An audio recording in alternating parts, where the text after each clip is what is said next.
Bienvenidos una vez más a un nuevo conversatorio de la revista Tinta Libre, que como sabéis coeditamos El País e Infolibre. Y esta vez quiero advertir y avisarnos entre todos que la estamos grabando, el conversatorio lo grabamos unos pocos días después de una monstruosa tragedia como ha sido la Dana de Valencia, y otra monstruosidad de otro calado y de otra entidad, que es una victoria aplastante de Donald Trump en las elecciones presidenciales de Estados Unidos de este último 5 de noviembre. Y no es este el tema central que vamos a abordar, sino vamos a intentar pensar en torno a las trampas del miedo, el modo en el que el miedo opera en nosotros como toxina. Y para eso hemos invitado a dos personas como Ángeles Caballero y como Edu Galán, a escritores, periodistas, diría que hasta activistas mediáticos, que tienen algo que ver con el miedo, que han sabido qué es el miedo, que han pensado sobre él en libros, en ensayos, en modos de enfocar su propia profesión. Y quizá de golpe, y escuchando a nuestro redactor jefe, a Ramón Reboiras, me pareció que tuvo mucha razón el otro día cuando recordaba, oye, el miedo no va a tener que ser que 80 o casi 80 millones de personas hayan votado a un candidato como Donald Trump. Puede que sea una buena respuesta, que es el miedo, ese motor o esa gasolina que ha podido mover a esos 80 millones de personas, que se dice pronto, pero casi me atrevería a decir que a lo mejor más que el miedo han podido haber otros motores que han movido la intención de ese voto. Estamos hablando mucho, no solo en Estados Unidos, sino en democracias como la nuestra, del efecto y las consecuencias de la desinformación y de la desafección, política, pero yo creo que también hay una respuesta que a lo mejor quizá las personas que nos consideramos progresistas no estamos teniendo demasiado en cuenta, que es todos esos millones de personas que se sienten absolutamente desatendidas por una política que ha decidido enfocarse hacia otros colectivos, hacia otras minorías, y que ha parecido que no les hacía ningún tipo de caso a esas personas, más allá de otras consideraciones y de un país tan absolutamente complejo como Estados Unidos, que tiene la población de un continente, ¿no? Pero quizá no lo hemos sabido leer y no lo hemos sabido interpretar. Quizá es el miedo, pero quizá también es la rabia, el enfado y cómo vehiculamos esa ira. Fíjate, te doy la palabra enseguida, Edu, Sí. pero en el fondo la pregunta de Ramón era otra. La pregunta de Ramón era, lo que verdaderamente causa miedo es que haya 80 millones de personas que hayan votado a Trump. Este era el enfoque de Ramón. También, ¿no? Es un miedo muy interesante. Primero, por empezar por el origen, ¿no? La palabra miedo. Yo soy licenciado en psicología, ¿no? Y aparte de una tradición en Oviedo materialista y conductista. Entonces la palabra miedo, lo primero que te pide es abordar qué significa. Es decir, qué significa la palabra miedo, ¿no? El miedo irracional, el miedo a los animales, ¿no? En la cueva que te van a atacar, o qué significa la palabra miedo, ¿no?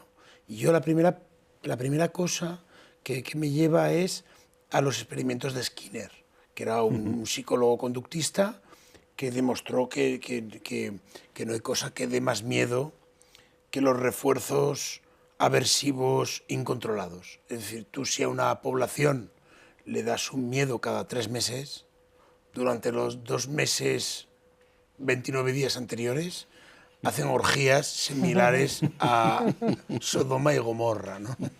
Entonces, Skinner decía que la mejor forma de dar premios y dar castigos para tener controlado una población eran la aleatoriedad temporal y, digamos, de hacer cosas buenas, ¿no? En los maltratadores, que tú es un tema, pues bueno, que has tratado como mujer, porque realmente cuando eres hombre el tema maltratador no sé ni si te ocurre, pues porque vives una situación de privilegio. Lo que controla muy bien es aquello de palo y zanahoria. Palo y zanahoria. De hecho, habría que empezar a estudiar cómo la zanahoria de este palo y zanahoria de Trump fue haber perdido las elecciones por un límite razonable, verosímilmente de 2020, verosímilmente posible. Es decir, las perdí que no fuesen achacables a él mismo, sino las perdí por bueno, tu madre, es que tu madre era muy mala y te convenció que yo era muy malo, pero realmente yo soy bueno y tu madre era la que era muy mala, ¿no? Entonces, a mí la historia del miedo que creo que nos están trasladando tiene en parte mucho que ver en este sistema skinneriano, puramente skinneriano, es decir, de refuerzos y de aversiones, en el que nos han instalado esto, esto que estoy yo utilizando, ¿no? Entonces, de cómo evaluamos las cosas ahistóricamente, que es alucinante. Es decir, parece ser que somos la primera generación que nos pasan cosas fuera de las anteriores, ¿no? Digamos, a pesar de que hayan sido diferentes, ¿no? Entonces yo creo que el miedo hay que empezar a tratarlo, a empezar a analizarlo de una forma sistemática, de una forma de cómo están metiendo miedo y a la vez cómo te ofrecen protección. Yo diría, entendiendo que la política no es personal, yo la idea de que todo lo político es personal, y esto me parece absurdo completamente, pero en este sentido el miedo, podríamos entender que hay situaciones de persona maltratada, mujer o hombre, que se podrían establecer en una sociedad que se ha acostumbrado al maltrato, que le han convencido en Estados Unidos, pues eso, que van a venir otros, a pesar de ser ellos maltratados, a coger su sitio. Hay algo de lo que dices, Edu, que cuando dices el miedo que nos están trasladando, yo le doy muchas veces vueltas a la cabeza de quiénes son los generadores de miedo, ¿no? O quiénes, igual también nosotros generamos miedo en otros con lo que decimos, con lo que escribimos, ¿no?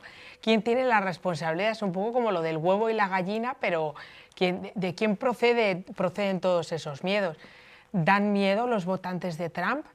Sí, pero ¿qué responsabilidad tenemos nosotros con el oficio y los que ejercemos el periodismo? ¿Qué imagen estamos trasladando sobre determinados temas de la conversación pública?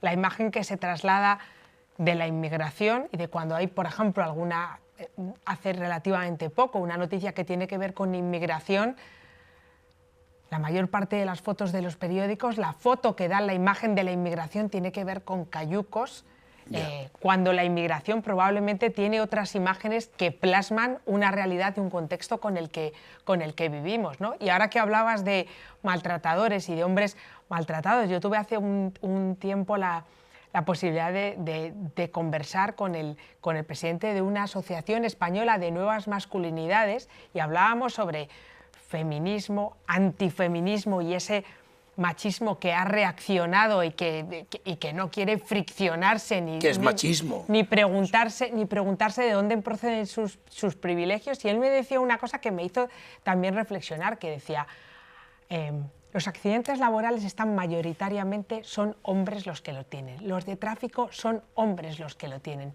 la adicción al alcohol, los hombres, la adicción a otro tipo de drogas también. La violencia. La violencia. Y sin embargo, ellos tienen la sensación de que nadie habla de ellos, ni en los medios de comunicación ni en la política. Se está hablando de otros grupos de población probablemente mucho más minoritarios. No digo que sea justo, pero es verdad que me hizo reflexionar sobre si muchas veces proyectamos nuestro miedo, nuestro enfado, nuestras inseguridades, sintiendo que no se nos dirige y a lo mejor que esa política, algunos que la consideran personal, no consideran que están en el sujeto de las políticas públicas que se hacen y de los artículos que escribimos y de los discursos y las conversaciones que hacemos unos con los otros. Pero no, es que en el fondo estás hablando ahora de uno de los miedos posibles, hay muchísimos enfoques, y uno de ellos es el miedo al desamparo, al abandono, a no sentirse reconocidos en el discurso público y, por tanto, una victimización de quien estuvo en una determinada situación o ubicación social claramente reconocible y que percibe que la ha perdido. El miedo... Percibe que la ha perdido, pero al mismo tiempo nunca se ha reconocido en el privilegio. Ha pensado que el mero hecho de su existencia y su venida a este mundo le venía dotado con una serie de dones, ¿no? Como si fuera un poco la carta a los Reyes Magos. Yo sé que voy a hacer esto por el mero hecho, por ejemplo, de ser hombre blanco, de ser hombre blanco y heterosexual. Entonces, hay de ser un hombre blanco heterosexual que vive en un país desarrollado. Y sin embargo considerar que es lo normal, que las cosas han funcionado de una determinada manera, que el mundo está lleno de imperfecciones, pero que hacemos un poco lo que podemos. Pero ¿no? para él eso justifica el miedo. Claro, claro. Oye, ¿qué está Entonces de pasando repente aquí? es como, ¿pero de ¿Qué qué está me estás pasando? hablando? ¿Por Sí. qué me están hablando además de una realidad que no solo no me pasa a mí, sino a nadie de mi entorno? No tengo a ninguna persona que tenga esta serie de diagnóstico o esta serie de síntomas, con lo cual no me están haciendo ni caso y voy a volcarlo de esta determinada manera, lo voy a canalizar así. Porque lo tengo que decir aquí, mi querido maestro Domingo Caballero, que fue profesor mío en psicología y en comunicación y marketing, decía que para entender la psicología humana, especialmente en las sociedades de Occidente, solo hacía falta una cosa, que es que cuando la gente se muda a un sitio mejor, lo pasa mal. y a partir de ahí hay unas incomodidades muy grandes. O sea, solo la idea que trasladaba Domingo de mudarse a un sitio mejor. Yo creo que los hombres estaríamos mejor sin ser machistas. Pero solo mudarse a un sitio mejor crea incomodidad. Cuando Paul McCartney y John Lennon terminaron con los Beatles, lo pasaron muy mal. Uno se empezó a drogar a la hostia, John Lennon, y Paul McCartney empezó a beber. Y podían solos también, ¿eh? Podían encontrar su fijación en su nueva situación, ¿no? Entonces yo lo que pediría a determinadas situaciones es acomodar el viaje, ese viaje que a veces, por mucho que no lo sepan admitir, este tipo de hombres que has descrito y que yo conozco muchos, y que se nos pide que acomodemos el duelo. Yo hay determinados momentos que determinados hombres, si los acompañásemos en el duelo, podrían ser más razonables. Otra vez el desamparo, ¿no? Es lo mismo. Tú hablas de desamparo, pero yo te lo estoy poniendo un poco más para que nos entendamos, un poco porque siempre decía, mis profesores siempre decían que para entendernos hay que llevar las cosas a sitios extremos, que yo lo he llevado en toda mi carrera, ¿no? Y creo que muchos hombres tienen que pasar el duelo, pero hay que hacérselo pasar. Y esto no es paternalismo, pero creo que es más fácil hacérselo pasar poco a poco. Es decir, y siendo un poco tocarlos un poco. Iba a decir otra palabra. Mimarlos. Porque son mimarlos. Gracias, Jordi, gracias, que tú eres crítico literario. Claro. Pero tocarlos un poco porque igual la reacción contraria es mucho peor. Y creo que a veces hemos pecado, y yo he pecado, y todos hemos pecado, yo creo, de la urgencia propia de nuestros tiempos, de que las cosas cambien hacia sitios que efectivamente son mejores.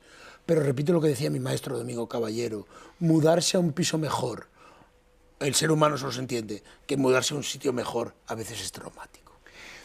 Me maravilla que apliquéis un criterio tan óptimamente racional de análisis, porque... Materialismo, nene.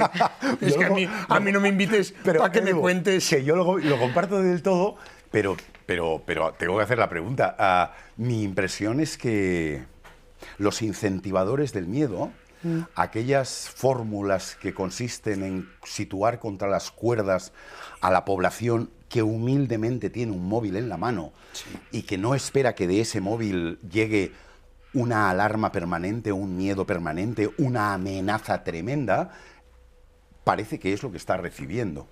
Es decir, estoy intentando que vayamos a la reflexión sobre el miedo como un fenómeno irracional que tiene un nivel de expansión a través de redes intencionado, programático, sistemático y con un determinado objetivo. ¿O estoy hablando como un conspiranoico de manual? no seré yo la que te acuse de ser Gracias, conspiradora. Ángeles.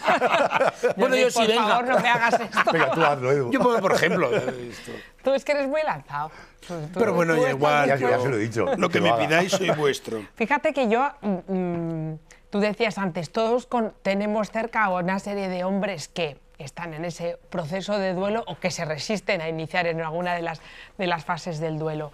Yo no tengo tan claro que esos mensajes que nosotros interpretamos como miedo, hay gente que lo recibe y que le genere ese miedo. Miedo me genera a mí, cuando viene alguien de mi familia y me dice, mira lo que acaba de llegarme y no decís vosotros nada. Y no lo veo en los periódicos. Pero esa gente, por lo menos la gente que yo tengo próxima, algunos de ellos con los que comparto apellidos, además, o sea, imaginaos la cercanía, no lo recibe con un temor, lo recibe como una especie de extra de adrenalina para seguir saliendo a la calle y seguir confirmándole sus propios sesgos y sus propios prejuicios, que yo también tengo, mis sesgos y mis prejuicios, pero no tengo tan claro que lo que reciba lo interpreten como miedo. Y es Harán que- un leve, ay madre mía, pero inmediatamente después tienen muy claro, además, tienen muy identificados quiénes son sus enemigos, los que hacen daño a la patria, todo este tipo de cosas. Y no tengo tan claro que el señor que acaba de ganar las elecciones en Estados Unidos de esta manera tan contundente sea uno de sus generadores de miedo. Es precisamente gente a la que yo no identifico como tal, pese a tener un millón de defectos y de imperfecciones como puedo tenerlos yo. Entonces eso siempre me lo pregunto, ¿no? Esta cosa, ahora que estamos aquí con un psicólogo, cuando vas a una sesión Son con un psicólogo, peligrosísimos, ¿eh? Yo soy conductista, es decir, no. o con una psicóloga, Peligrosos ¿no? son los psicoanalistas. Que te yo no. pone frente al espejo y de repente te ves cuál es tu lado bueno, pero también te ves tus sombras no. y te tiene que sacudir y que conmover en uno o en otro sentido. Yo creo que o sea, he aprendido mucho a ver que lo que yo recibo, y siempre puedes tener esa cierta condescendencia, superioridad de esto no puede ser, no es posible. Claro que es posible que alguien lo reciba de una manera muy diferente y lo que a ti te da miedo, al otro lo que le genere sean otro tipo de emociones que quizá distan del miedo. Es un miedo que es como un fogonazo, muy leve. No quiero ser un hippie, ¿no? O sea, nada, o diría más que ser un hippie. Tal y como vas vestido, no das esa imagen. Bueno, es que tengo Vas otra cosa que hacer. Pero va de luego. acto, va de acto. Es que luego tiene un Parezco acto. Más bien, eso es. Tengo un acto y un acto de Vas a los refundar los un acto Beatles. teatral. Porque tú ya sabes que hay actos muchísimo mejores que los teatrales. ¿Eh? Entonces voy a refundar los Beatles. Exacto. Pero siempre pienso que, bueno, como ocurre en psicología o la psicología que yo respeto, que es la materialista, que una cosa es lo que alguien diga en privado y otra cosa es lo que haga. ¿Cuántos hemos conocido que se declaran de izquierdas y sus actos, evidentemente, por sus actos los conoceréis, lo decía la Biblia, ¿no? Entonces yo creo que así en general, y salvo que alguien muy respetable me lleve la contraria, estamos mejor que hace 20 años. O sea, esta es una tontería que podemos hablar de lo artístico, pero esa tontería de que los 80 era todo muchísimo mejor, bueno, es que es de broma, y yo nací en los 80, es decir, o sea, que ni siquiera tenía una memoria formada, pero a poco que leas sabemos perfectamente, ¿no? que esto no es mejor que los 80, ¿no? Y sobre todo, sin ser Piketty, en un sentido de ser excesivamente buenista, que lo odiaría también. Yo creo que de forma material, por mucho que existan cosas muy mejorables, estamos mejor que hace 20 años.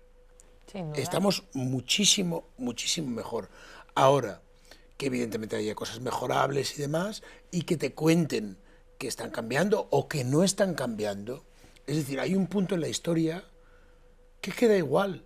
Es que hay determinado punto de hombres que por mucho que quieran, en determinados grupos, no van a hacer chistes, no van a tratar a las mujeres, ni yo mismo, las voy a tratar como las podía tratar siendo un chaval de 20 años, ¿no? Entonces, efectivamente, ¿esto es la victoria? Evidentemente no. Es una victoria Creo que es significativa, sí. Que evidentemente en las culturas, el tal, se nos vende que la cultura es una cosa completamente pacífica y que la cultura o que la democracia, estas palabras tan grandes, van a convencer a la gente nada más por verlas, y vemos que no.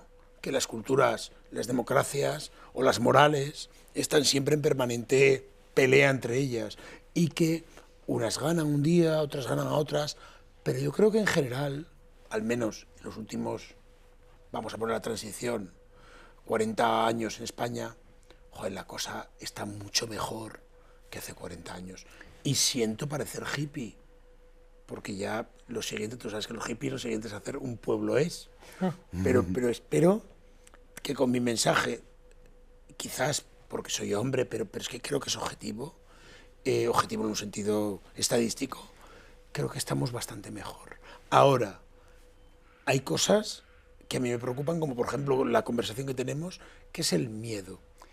El miedo. Y el miedo es imposible pensarlo. Es una cosa muy interesante del miedo. El miedo no es pensable. Esto que estamos haciendo sobre el miedo ahora no es ni siquiera terapéutico. Es decir, estamos pensando el miedo. ¿Dónde sale el miedo? Pero eso no quita un ápice de miedo a la gente que tiene miedo. Normalmente a la gente que tiene miedo le tienes que dar la mano. Lo cual es... Y nosotros tres, igual, si damos la mano a alguien que tiene miedo, se asustan más. Entonces, es cómo afrontamos el miedo. Es por ahí por donde quería ir, Edu, porque es complementario con lo que estaba, con la reflexión que hacía Ángeles antes. Es decir, yo comparto el diagnóstico básico de que obviamente estábamos mejor que hace 40 años y ya está. Eso creo que es absurdo discutirlo.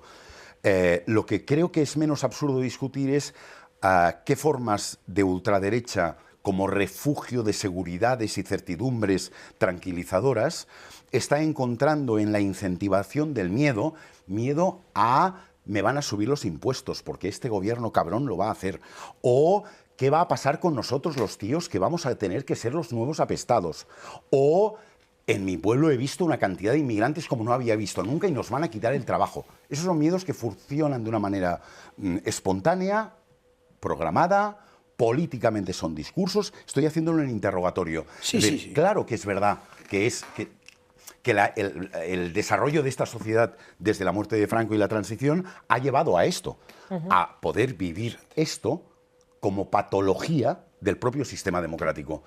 Por ahí es por donde me gustaría invitaros a reflexionar, es decir, sin negar las ventajas en las que vivimos, que me parecen obvias, sí. Hay algunos focos de inquietud perfectamente razonable y que no sé si acabamos de detectar en su gravedad. Yo creo que esa exposición que has hecho encaja perfectamente con algunas de no solo manifestaciones públicas que puedan hacer líderes políticos, sino cuando hay, o sea, la algarada y la protesta que hay ahora. Estoy pensando en que hace unos días se ha cumplido el primer aniversario de las protestas en la sede del Partido Socialista, sí, en la calle Ferraz, ¿no? De repente nos hemos encontrado durante un año, todas y cada una de las tardes, bueno, pues primero, por supuesto, y como recordamos todos, numerosísimas, y han sido generadoras de unos eslogan en lo que se ha ido además, ha ido variando el foco de las protestas por muchas de estas cosas que tú dices, ¿no? Primero era contra la amnistía y en cierta medida contra los catalanes. Y el miedo a perder España, romper exacto, España, otro miedo. Es la construcción de una España que es como cuando acudes a un sastre a que te haga un traje a medida. Es una España en la que tú te sientes bien y crees que ahí además tú vas a salir muy bien parado, no solo tú te sientes bien como refugio, sino donde tú ahí vas a ser un líder nato contra los migrantes. O sea, los cambios que se han ido produciendo en ese, digo porque claro, ha sido algo que se ha producido durante un año completo, con lo cual se puede hacer una fotografía. Se ha visto que era un caldo, incluso, o sea, lo que ocurrió el día que se hizo el primer aniversario eran manifestantes gritándole Gora Eta a la Policía Nacional. O sea, quiero decir, incluso el reavivar un terrorismo que afortunadamente hace ya más de una década que no asesina y que no está entre nosotros. Entonces vas detectando muy bien, es un termómetro casi perfecto de qué es lo que se quiere generar. Volver a hablar de ETA, hablar de la migración como invasión, la importancia también del uso de las palabras, que puede parecer que son palabras sin más, pero son nada más y nada menos que palabras, ¿no? Y en qué léxico juegas y lo que utilizas a la hora de titular una noticia o a la hora de cómo expresas un fenómeno, ¿no? O Sí. si consideras que la migración es una realidad o un contexto o es un problema que hay que manejar, ¿no? ¿Cómo hacemos todo eso? Yo creo que toda esa parte la ha captado de una manera eficacísima la ultraderecha, e incluso un tipo de derecha que no se considera ultraderecha, pero que yo creo que ha tenido uno de los eslogans más eficaces o de lo que ha hecho de manera que yo me quito el sombrero ahí ante cómo ha sido capaz de hacer que la persona que cobra 30.000 euros al año considere que está en el mismo club, en el mismo epígrafe del IRPF que el que cobra 120.000, con lo cual el que cobra 30.000 siente que él tampoco tiene que pagar impuestos y tampoco tiene que hacer según qué cosas, porque eso es lo que hace el que cobra 120.000 y hacia el que se mira. Y ahí la ultraderecha ha sido capaz de identificar. Mi amiga Paloma, que siempre dice que todos somos el pijo de alguien, yo creo que ahí... Y yo creo que, por ejemplo, Trump lo ha hecho también fenomenal.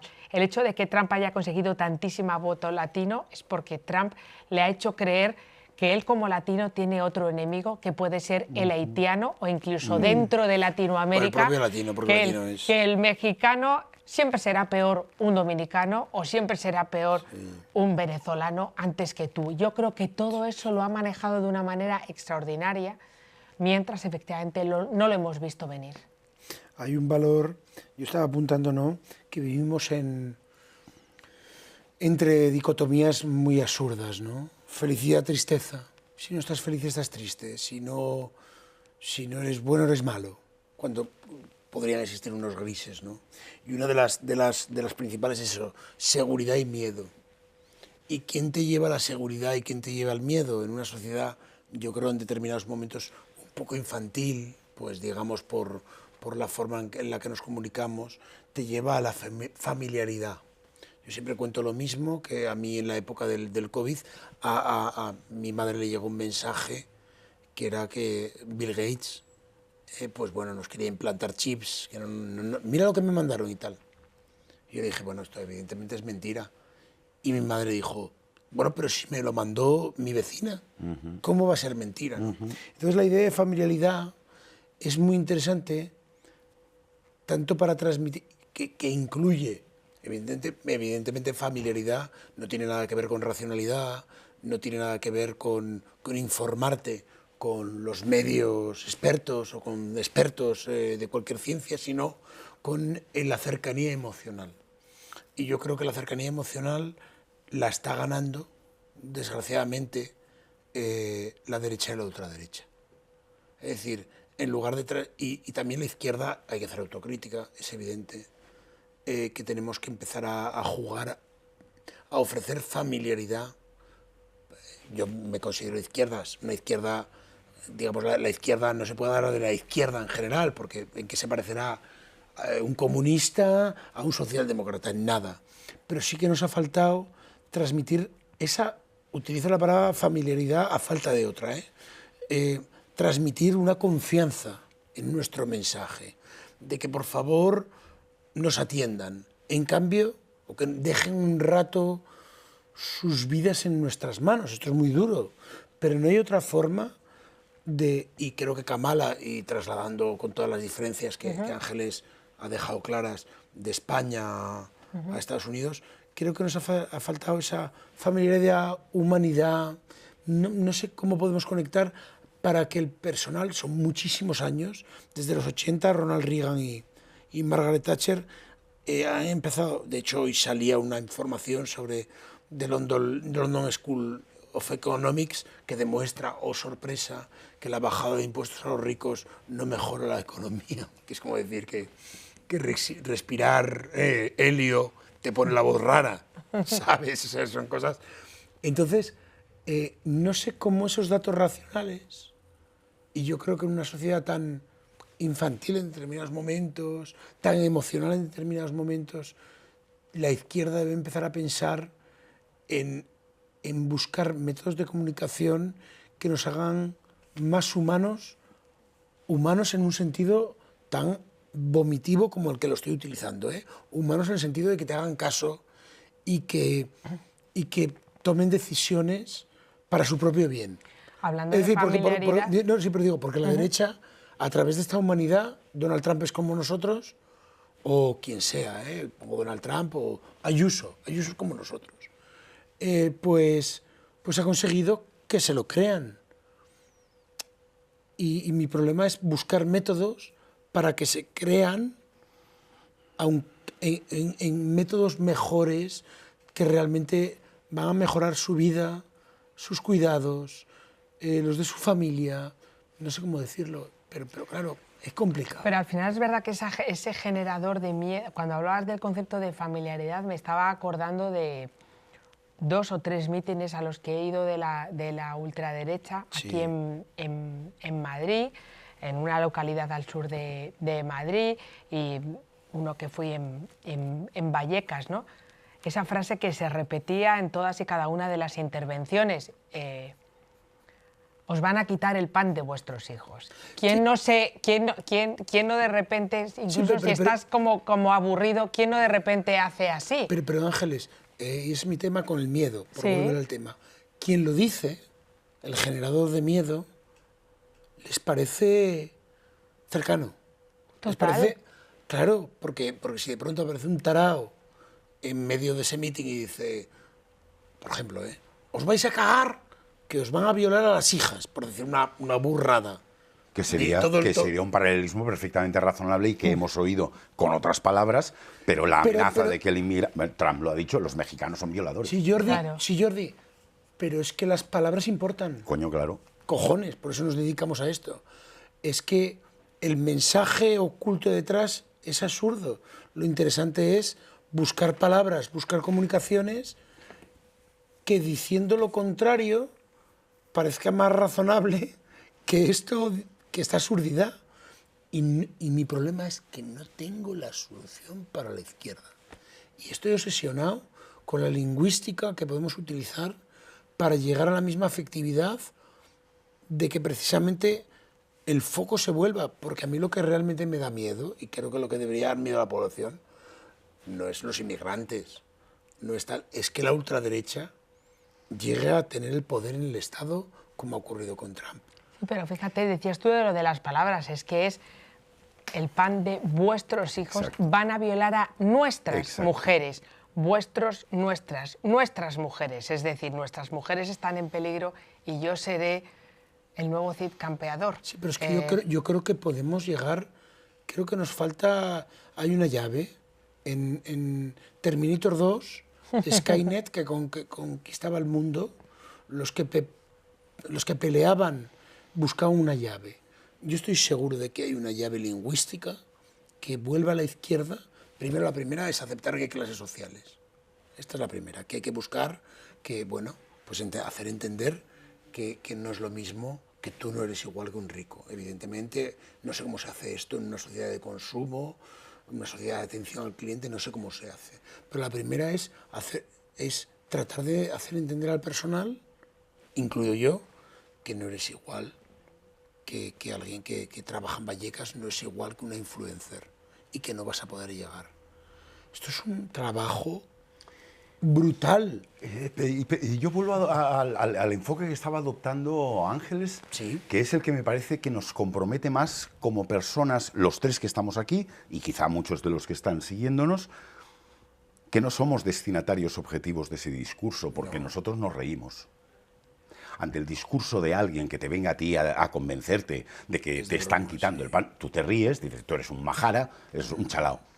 La pregunta está en si estamos infravalorando o estamos dejando de ver quiénes son los destinatarios de un mensaje que es claramente corrosivo, claramente falso, claramente identificado en un laboratorio, en un think tank, donde sea, para suscitar una respuesta de protección. La protección que te genera el que te avisa de lo que te va a caer por culpa de los malos.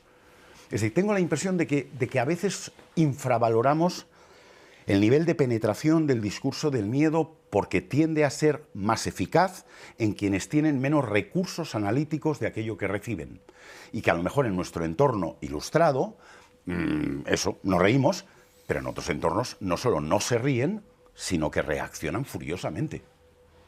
Yo es que creo, siendo yo tendente a la risa y a la guasa en general como forma de enfrentarme al mundo, llevo mucho tiempo no sonriendo ante este tipo de... O sea, he procurado, quizá no lo haya conseguido siempre y habré pecado como todos, pero he procurado no caricaturizar, porque el que ha caricaturizado este tipo de reacciones me parece que luego le han sorprendido una serie de cosas. Yo creo que hay determinadas cosas ante lo que hay que hacer es estar alerta y entender por qué esa persona, por qué si tu madre no recibió el mensaje de lo de Bill Gates, por qué una tía mía estando confinados me llamó muy escandalizada preguntándome si era verdad que iban a abrir las mezquitas para que pudieran ir los moros antes a rezar que nosotros ir a misa. Cuando yo lo que me preguntaba es, pero si tú llevas años sin ir a misa, ¿por qué esto ahora te preocupa tantísimo? Entonces, en aquel tiempo, todos en duelo, unos más que otros, asustados y muertos de miedo y pensando en que no tener fiebre y no toser, ese tipo de cosas esto no es algo al azar, alguien lo ha soltado por ahí y tal. Esto está pasando algo y en los sitios a los que he tenido que ir por trabajo, el primer Vista Alegre que celebró Vox, no puede ser que nuestra reacción sea la de la risa cuando estamos viendo a miles de personas en comunión. O sea, en comunión absolutamente, como cuando vas a un concierto y te sabes todas las canciones de tu ídolo. Sí. No puede ser gente que ha venido de Murcia, Albacete, Vallecas o El Viso. No puede ser que de repente, si hay algo que les mueve, que son esa especie de 10 mandamientos, nuestra respuesta no puede ser, bueno, menuda panda de tarados o de frikis. Y me parece que eso es algo de lo que quizá hemos pecado de caricaturizarlo y de pensar, bueno, esto que vienen aquí con estas ideicas. No, esas ideicas se traducen en diputados, eurodiputados, se traducen en presencia en asambleas regionales, en ayuntamientos. Sí. Entonces, yo creo que hay que estar un poco vigilantes, ¿no? Y esa representación, muchas veces yo creo que por parte de las personas que nos podemos considerar progresistas, cuando tú hablabas de lo de las clases sociales, hay determinadas cosas de las que han podido pasar la anterior, la crisis económica del 2008, la que vino después, la pandemia, todo esto que ha provocado, muchas veces los que estamos hablando en medios de comunicación podemos asumir perfectamente la subida de la inflación en un kilo de manzanas. Muchos de los que los leen, no. Si no representamos o si no hay una representatividad de esa gente que realmente está viendo, esa gente que está en el filo y en el que un despido o una cosa le convierte en una persona totalmente vulnerable de la que va a tener que acudir a instituciones para pedir ayuda, yo creo que ahí también uno se refugia, para evitar el miedo, uno se refugia en quien le dice, tú no te preocupes si te vas a poder tomar una caña, tú no te preocupes si vas a poder, pues si hay mucha lista de espera para hacerte una analítica, mujer, no te preocupes, que te voy a poner una casa de apuestas, los refugios que hay baratos al alcance de todos nosotros. Tú hablabas antes del tema de las adicciones, el alcohol. O sea, un cartón de vino cuesta menos de €1. Entonces, esos refugios en el miedo acaba cada uno depositando sus esperanzas, sus miedos y su desamparo en según qué cosas. Yo creo que la ultraderecha ha sido capaz de aglutinarlo todo de una manera, me atrevería a decir que desde luego, no sé si decir inteligente, pero desde luego eficaz. Porque lo vemos elecciones tras elecciones. Muy eficaz, pero yo creo que a mí me interesa mucho el sistema. o sea, cómo funcionan los sistemas. Yo nunca jamás querría ser ingeniero, pero sí es verdad que me encantaría saber, pues bueno, cómo unos zapatos salen en un sistema, ¿no? O sea, cómo entra, pues yo qué sé, el plástico, los cordones, y como en tiempos modernos de Chaplin sale un zapato. Y por el medio, pues a ver qué pasa, ¿no? Si hay uno apretando un botón, ¿no? Y yo creo que nos falta el sistema. Yo creo que Jordi planteaba una cosa, que falta sistema. Es decir, que hay un mensaje que llega a una población. Hay un mensaje que le llega a una población. Eso no es el sistema. El sistema es, hay un mensaje que se transmite a través de una herramienta que llega a una población. Yo estoy obsesionado. Seleccionada. Bueno, o no, yo no lo sé, pero me refiero, es mediada. Ninguno de los tres móviles recibe lo mismo. Es mediada. Es decir, yo siempre digo que tú cuando escribes un WhatsApp a tu pareja y le pones te quiero, no se lo dices a tu pareja, se lo dices a una granja de servidores en Wichita, que traslada esos sintagmas. Eso se lo voy a decir a Isabel. Claro, es decir, Isabel te quiere seguro, pero te lo dice mediado por una granja de servidores, ¿no? No es que te diga Isabel o que a mí me diga, o que yo a mí mismo me lo diga yo mismo, que me lo digo mucho, sino que Marta me lo diga, ¿no? Que es muy bonito cuando te lo dicen cara a cara. Y lo que decimos en mensajes de amor, que nos suenan muy privados y tal, eso es en el sistema en el que nos estamos... Las herramientas que utilizamos nos utilizan a nosotros.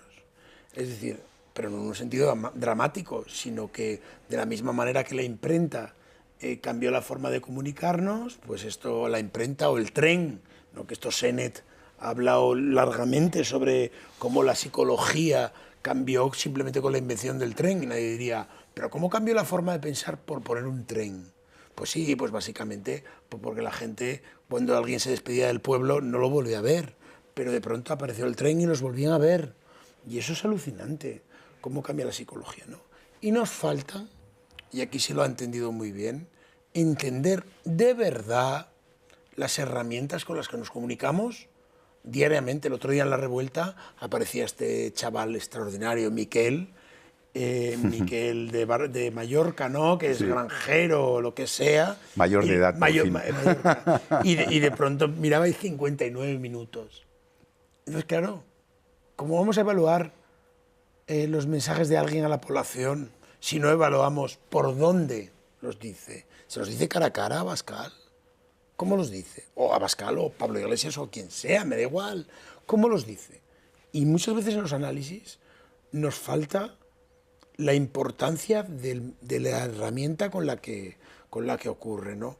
Y creo que determinadas opciones racionales, de clase, evidentemente, nos falta...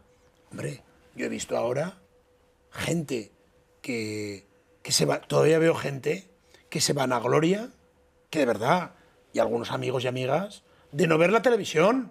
Pero bueno... ¿Pero tú de qué vas? Bueno, es que me pongo como Gustavo Bueno. Edu, claro, ya lo veo ya. Pero digo, ¿cómo no vas a ver la televisión? Pero es porque tú sales. No, pero es que luego no entienden por qué pasan las cosas. ¿Cómo no vas a entender lo que significa? Sé que tú eres de letras, pero por Dios, dedícale, no tú, yo, quien sea, dedícale un tiempo a entender lo que significa un algoritmo, lo que significa sintagmas desprovistos de cualquier sentido lex. Necesitamos dedicar tiempo a entender sistemas. Porque estos sí que los entienden. Es que yo creo que estamos infravalorando, es una conjetura, infravalorando la capacidad de acceso directo de información deliberadamente tóxica, formulada con palabras que provocan de inmediato la reacción alarmada, y que estamos fingiendo como que eso no existe. Es decir, ya tenemos experiencia histórica reciente de esto. El Brexit estuvo condicionado por un 3% de población que recibió un bombardeo alucinante. A través de una herramienta y herramientas... Ya está, eso fue así, ya lo sabemos. No tengo ni idea de qué ha pasado con Trump, pero no me gustaría pensar que pudiera pasar algo parecido en otros países europeos, en el nuestro o cualquier otro, por haber, ¿cómo decirlo?, infravalorado el poder de determinadas redes para acceder directamente al corazón de quien lo recibe. Pero, Por circuitos, por chats, una y no cosa, sabemos qué es una eso. cosa antes de Ángeles, es decir, por valorarlas, por no dedicarles tiempo. Es decir, yo, Totalmente. a mí, de verdad, bueno, soy autónomo, vale, pero es que a mí me interesa, a mí cuando me asombra, cuando personas de nuestra ideología, yo no me meto ahí porque es un estercolero, pero es un estercolero en TikTok. Yo estoy en TikTok, pero no por hacer vídeos, sino por entender cómo hablan los demás. Yo creo que la izquierda, quien no se interesa por cómo hablan los demás es la ultraderecha, sino que utiliza estos sistemas para otra cosa. Creo que debemos, no digo utilizar, pero por lo menos entenderlo.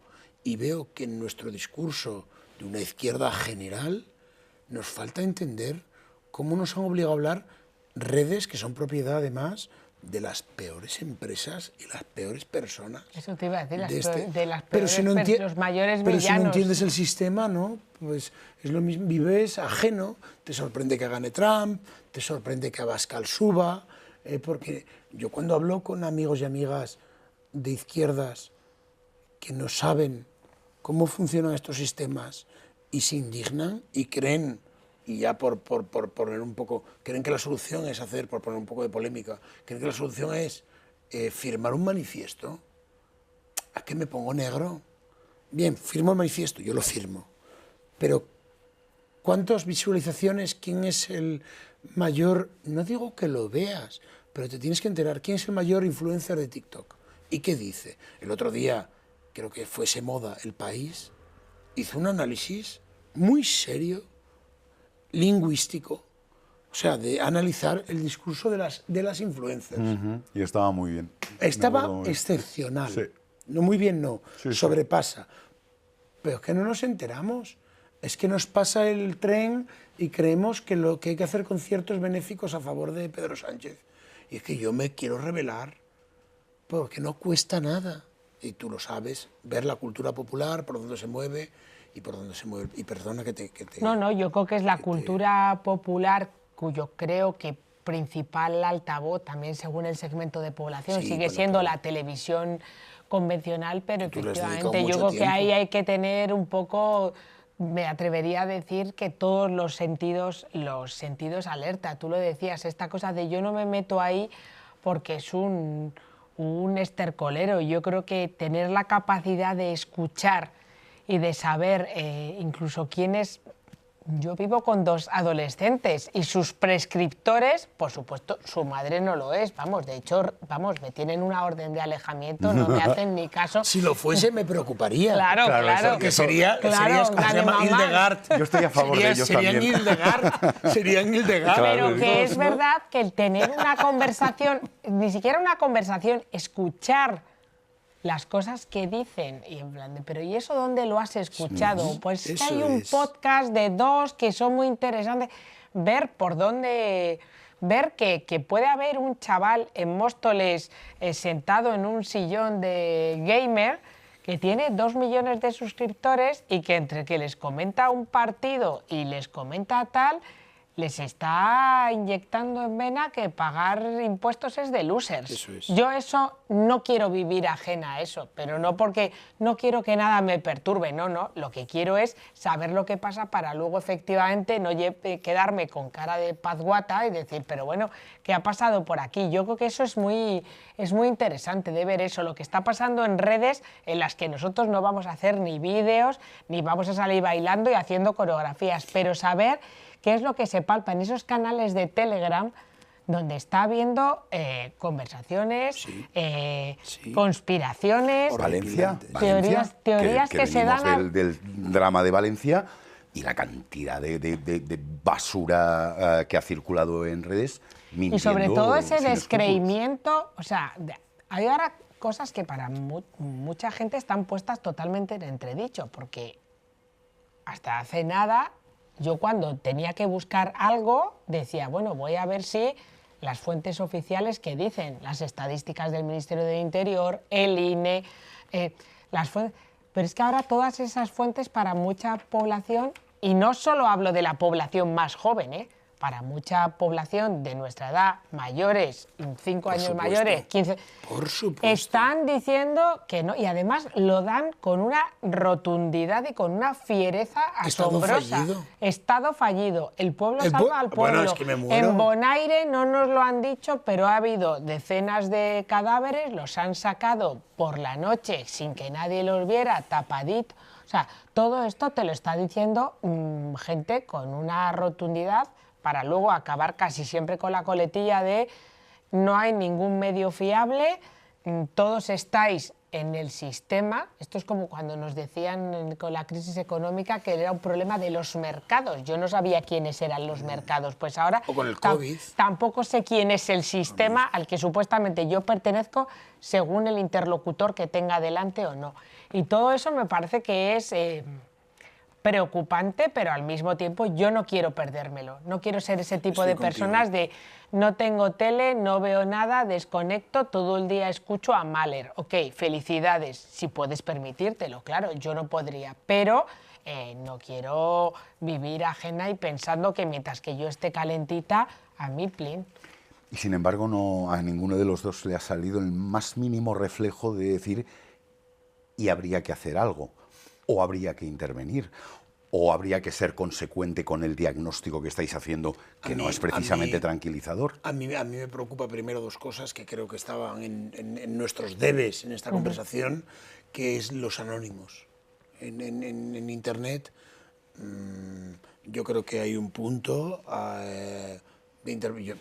Yo soy muy estatista, o sea, soy totalmente estatista, no soy comunista, pero soy totalmente estatista en determinadas cosas que creo que el Estado es infinitamente superior, no. No hay nada más. Es que no hay otra cosa, es cualitativo. No es como, póngame 200 gramos de empresa y 500 de Estado, que mejor 500 de Estado, ¿no? Es cualitativo. Claro. Y entonces hay determinadas cosas que no se pueden dejar en mano de la empresa.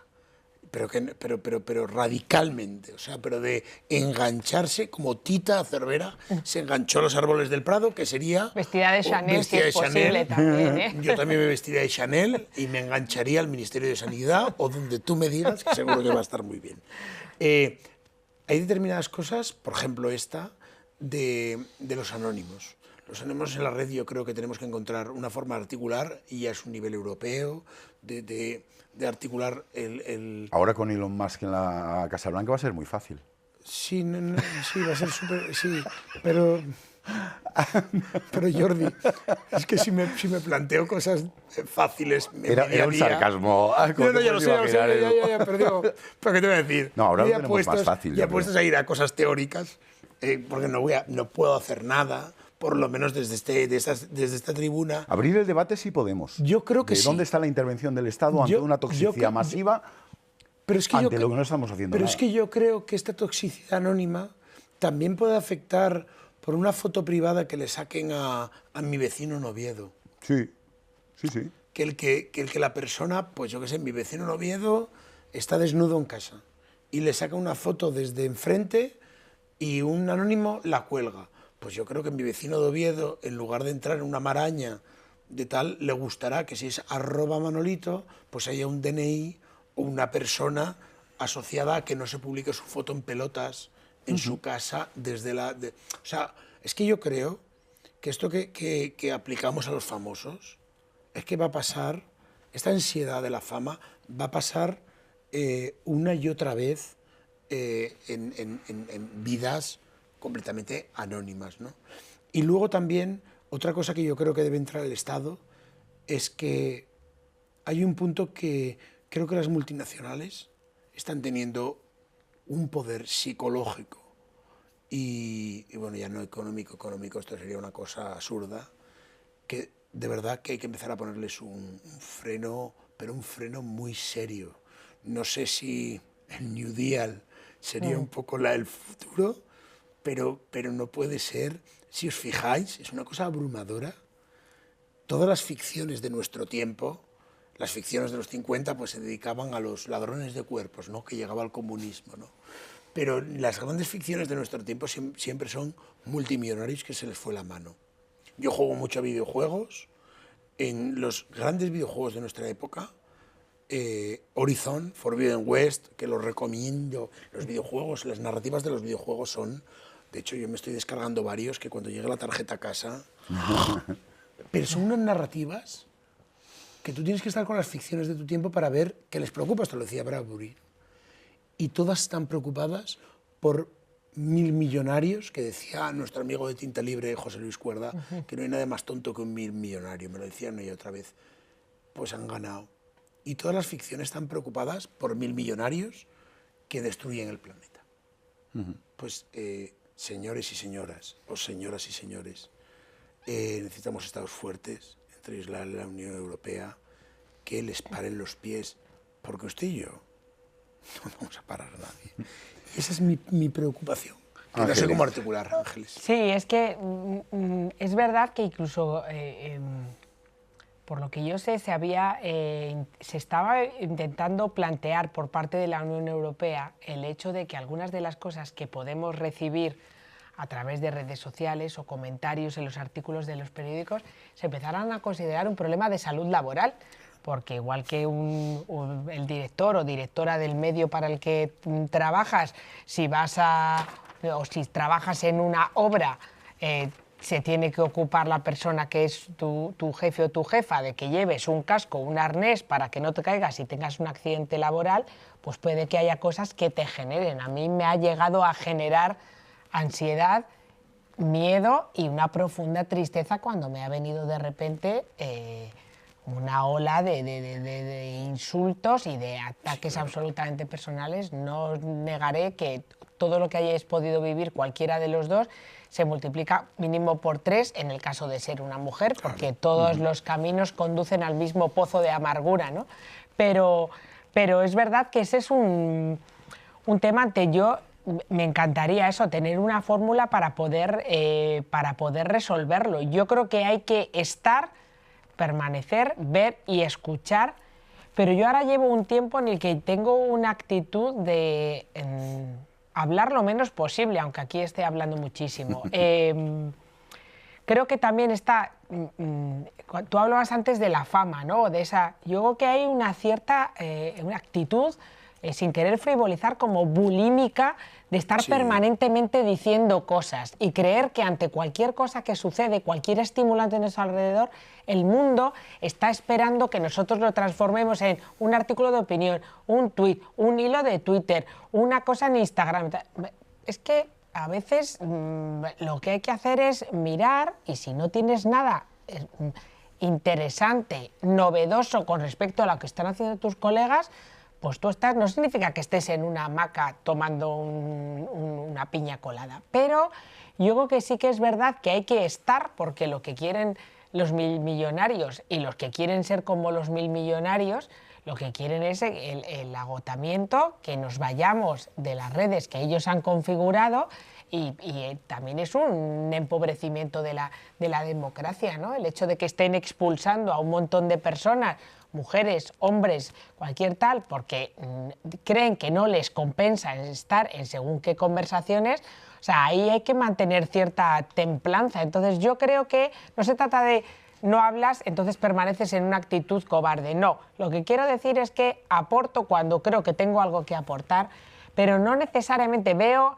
a muchos colegas a los que admiro esta necesidad de estar permanentemente diciendo cosas. Yo ahí te llevaré un poco la contraria, sin que sirva de precedente, en un sentido de que el propio sistema pide, por la precarización del periodismo, por 1000 cosas, pide que estés todo el rato, yo lo veo como autónomo, es decir, te piden opiniones todo el rato, aunque tú no tengas la necesidad, pero tienes que, en nuestra profesión me refiero, tienes que llevar el dinero a casa. Pero te piden opiniones en forma de artículo, y todos cuando vamos a pieza, pues lógicamente no seré yo ahora aquí la que haga un ejercicio de estemos aquí escuchando y poniendo incienso en el salón, pero es verdad que hay muchas veces en las que hay esta especie también de voracidad, de no me basta con escribir estos artículos que me han encargado, sino que tengo que estar alimentando constantemente para esta cosa de tener que decir... ¿Por qué? Porque también el propio sistema, ya me voy te da visibilidad. Me voy a los anónimos, es que la herramienta da un reforzamiento, que te presten atención, es un reforzamiento en este mundo que competimos por la atención, y hablo de los anónimos y periodistas, es de todo tipo. Es tan brutal que de pronto tu opinión le preste atención, pues 3 retweets, que para ti pueden ser la leche, 3, o para otro 40. He llegado a los 40. Entonces esta voracidad también tiene muchísimo que ver con las herramientas con las que nos comunicamos. No por descargar de responsabilidad a los que lo hacemos, que me incluyo, pero también hay que entender que es que el sistema que nos hemos impuesto, que nos vino impuesto, califiquemos como sea, es un sistema de una competición norteamericana. Yo siempre digo que cuando dicen el sueño americano, ¿no? Y el sueño, la palabra sueño es polisémica, ¿no?